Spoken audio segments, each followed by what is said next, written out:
Hey guys, I'm Richard Neowen, and today we're unboxing the HP Spectre x360 14. So the screen size of this device is, you guessed it, 13.5 inches. No, it's not 14 inches like everything else that's called 14. No, this is a 13.5 inch device. The reason it's called 14 is because they already have a 13 inch model, and that's 13.3 inches. So I know that sounds a little weird. So here's the deal though. It's got a 3x2 display. That's the big change. And 13.5 inches of 3x2 is something that was made popular by Microsoft Surface Book and Surface Laptop. And that's what it is. So you get a screen that's actually a lot bigger. It sounds like it's not a big difference because it's just 0.2 inches, right? It's a 13% taller display. And when HP said it, when they first announced this thing, they compared it to something that's the width of a 13-inch display, but the height of a 15-inch display.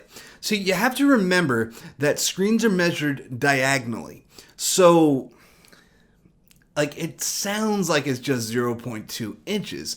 But since it's measured diagonally at a different aspect ratio, right? So use my arm right here, and this is a rectangle. If I go like this, the surface area of that rectangle is actually much larger.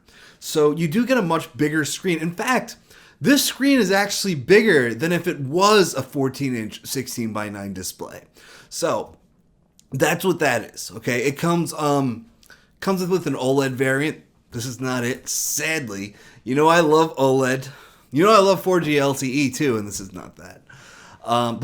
But it's interesting that it's offered in OLED because I don't know of any 3x2 OLED PCs out there right now. And that's always something, if you're interested in new PCs, that's something to keep an eye on. Always keep an eye on new parts because most OEMs use off-the-shelf parts where, say, LG makes an OLED display or Samsung makes an OLED display. That's why a couple years ago, all of a sudden, we had this big wave of 15.6-inch 16:9 PCs that had OLED versions, 4K OLED, and that's why you would see 15-inch OLED PCs and then 17-inch variants of the same PC that did not have OLED because there still are no suppliers making 17-inch OLED displays. So that's why I keep an eye out for that, because now we're seeing a 3x2 OLED display. That means you'll probably end up seeing more of them.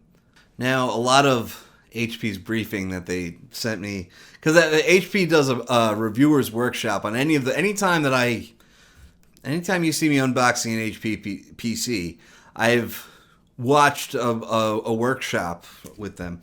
A lot of this one focuses on the OLED display, which is awesome, and I wish that was the one they sent me. They did send it to some reviewers, though, if you want to keep an eye out. But this is the full HD one. So what that's going to focus on is battery life. And I'll tell you, HP is one of those companies that really cares about battery life in laptops. You could see two laptops. I'm not sure how it happens. Two laptops between another company and HP, and all things look equal from the outside, but the HP just gets better battery life because that's something that HP really cares about. We do have it comes with a leather sleeve, which is always nice. That's something that I've seen in many HP Spectres that they've sent me. I believe it's leather. It's a sleeve at least. But anyway, oh no, it's the silver one. You can actually tell by the letters on the box if you got the silver one. It's got silver letters, First of all, the HP Spectre x360, in my opinion, is the most beautiful laptop on the planet. There's no way around that. And I'm going to show you more, but one thing that they've done that is just so nice is they've made these not black, maybe a dark gray. They used to call it dark ash silver, and there was nothing silver about it. But anyway, it was like a black, but it had these copper accents, and it was so stunning, And then one year, they came out with one called Poseidon Blue, and it had these silver accents, and that was nice too. And then they killed silver that year. There was no regular silver model anymore, which I thought was great. We see way too many silver laptops on the market.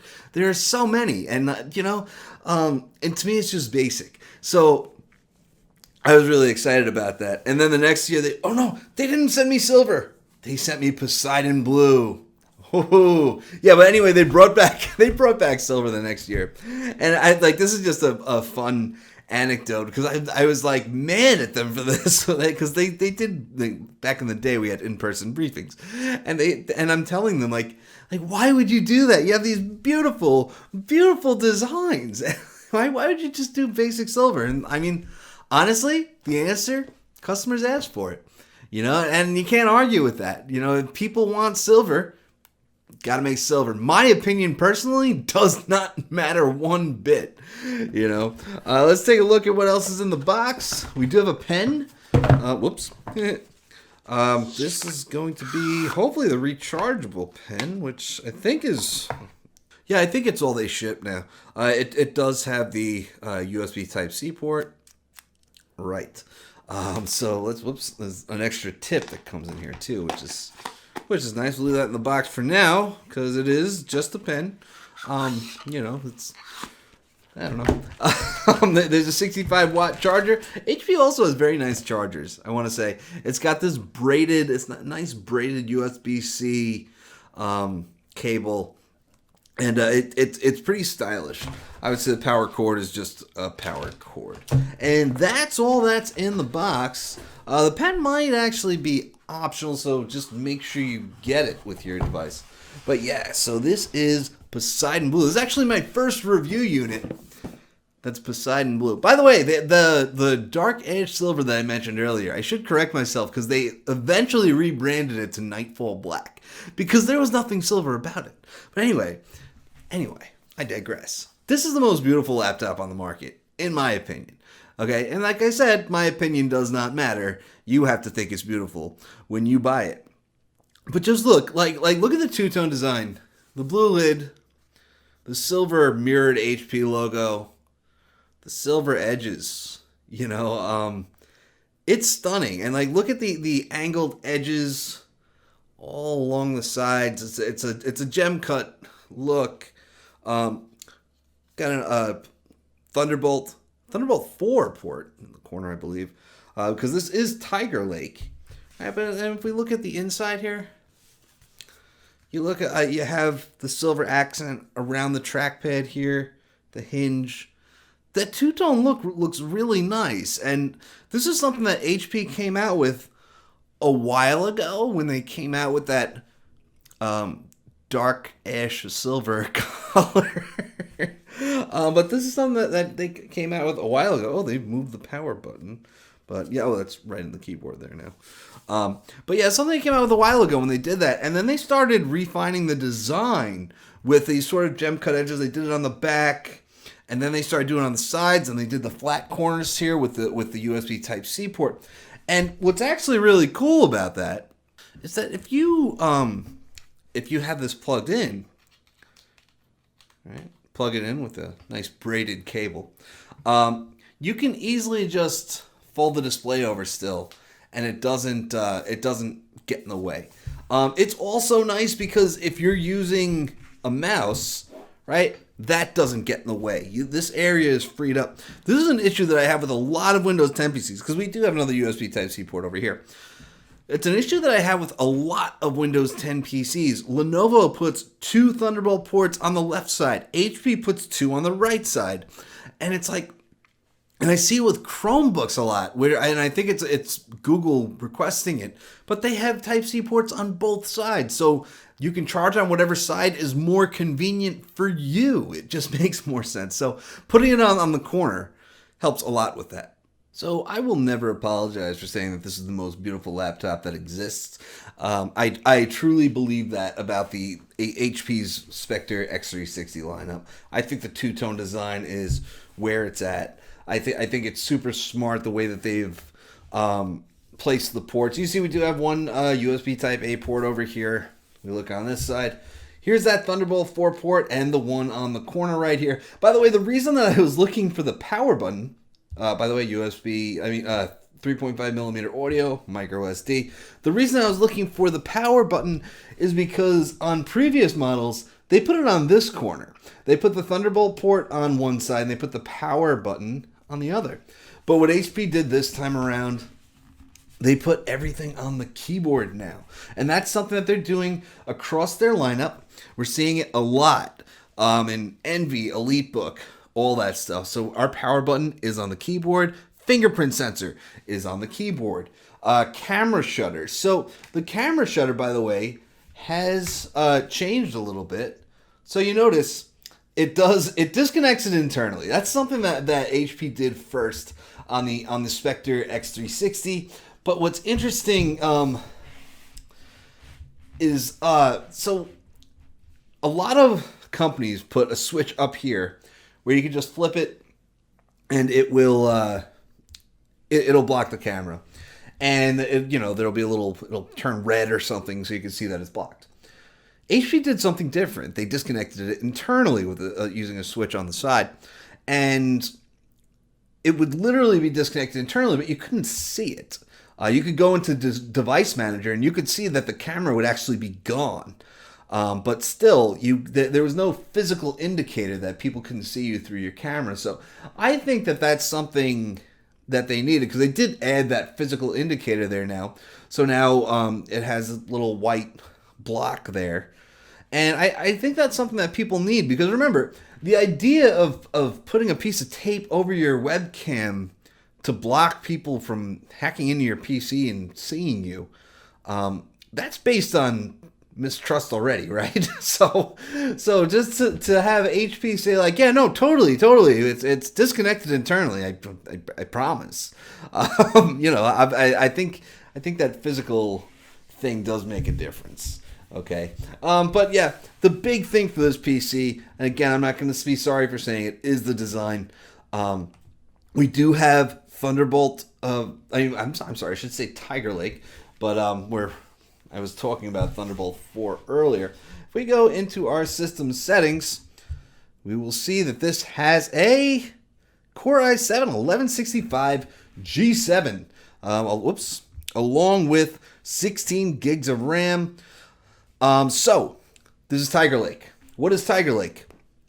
Tiger Lake is Intel's second generation 10 nanometer processor. So, Ice Lake was the first. And 10th gen had two flavors, which was Ice Lake and Comet Lake. Ice Lake was the 10 nanometer one, and they came out with Iris Plus graphics, and that was basically integrated graphics on steroids, you could think of. So now with Tiger Lake, we have Iris Xe, so that's even better. You could do gaming at full HD. Like, it's really good. This is not my first Tiger Lake PC. It's quite good. So what you get the second generation 10 nanometer, and then you also get better graphics, better integrated graphics. You get faster memory as well, and of course you get Thunderbolt 4. Okay, so what does Thunderbolt 4 mean, right? This is not as much of an issue with HP, to be honest. These Thunderbolt 4 ports can power two 4K displays, or they can get 40 gigabit per second data transfer speeds. Or they can, that you could hook up an external GPU to this, right? With Thunderbolt, if that sounds familiar, it's because it is. Thunderbolt 3 could do the same thing. But Thunderbolt 3 had a minimum spec that could do half that. And the problem was that you had no real idea of what you were buying. There was no way to know if your Thunderbolt 3 ports were using 2 lanes or 4 lanes. So now with Thunderbolt 4, you know what those ports can do, and it's pretty good. HP for the most part, always use full Thunderbolt 3 ports, so it's not as much of an issue, but at least now you know what you're getting. Got a few software items in here. We got HP Quick Drop. That's a service where you can transfer files and pictures from your PC to your computer and vice versa. There's a 50 megabyte limit though, so unfortunately, you can't go and record video with your iPhone and transfer it to your PC that way, which is always a pain. You need something like Dell Mobile Connect for that. So HP is not quite there yet. They used to have something called PhoneWise where you could send and receive text, but that was discontinued. And I think that would have evolved at this point to transferring files, but that didn't happen. So yeah, but you can notice before we wrap this up, we have that 3x2 display, which as much as I haven't focused on it as much, just that aspect ratio is it's the selling point of this device, because otherwise you just get the Spectre x360 13 or the 15, which have 16:9 displays. So it's taller, and that's what it is. It's become very popular. People love it, and it's if Microsoft Surface is good for one thing, if that Surface line has been good for one thing, it's been popularizing this aspect ratio. So I could try to sell you on an HP Spectre x360 all day, because the thing is, like, when you're picking a new laptop, if you're going premium especially, because like once you go below premium, you have to start looking at features versus the price you want to pay. But when you go premium, you just want the best. Like there's what you have to look at is keyboard, display, form factor, trackpad. But also just the design, because you want something that's gonna look good. You want something that's gonna feel good to use. Like you want to open it and you want to feel good about it. Like, because you go and you spend $1,000, $1,500, $2,000, depending on the configuration you get, and like it's a lot of money. Even the base model, it's a lot of money to spend on something. You want to feel good about it when you use it. So that's how I feel about the HP Spectre x360 line. But if we're talking about this one, it's a matter of preference. I haven't always cared for 3x2 myself. I do think it's a little narrower than a 13.3 inch 16:9 display. I personally prefer a 14 inch 16:9 display because I do use split screen apps. And remember, if you're cutting the screen in half, then suddenly your apps start to look very tall because now you have a taller screen. So yeah, it is what it is, but it's also like, it's still awesome. It's a phenomenal PC. And, we'll have more in a few weeks because we've got what have we got? We got a PC with a beautiful display, great keyboard, Tiger Lake performance, and beautiful design. So I'm excited to use it. So stay tuned, guys. I'm Rich from NeoWin. Have a great night.